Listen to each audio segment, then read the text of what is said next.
Көжектайға қош келдің. Көжектаймен бірге балапанның суретін салайық. Ол үшін дәл осылай шеңбер сызып алдыңдар. Одан соң астына денесін саламыз. Шашын айдарын саламыз. Оң қанатын саламыз. Дәл осылай сол қанатын саламыз. Және аяқтары, оң аяғы және сол аяғын саламыз. Және шашына бантик саламыз. Оң көзі және сол көзін саламыз. Ал бұл қастары. Оң және сол қасы.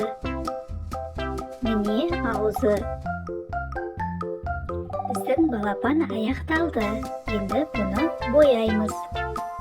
Ол үшін сары түспен бетін, шашын, денесін және оң, сол қанаттарын сары түске бояп аламыз.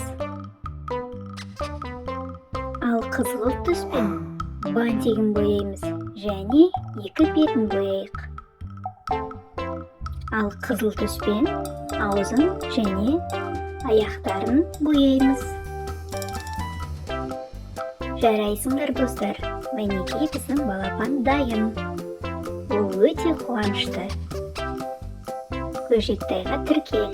Келесі кездескенше.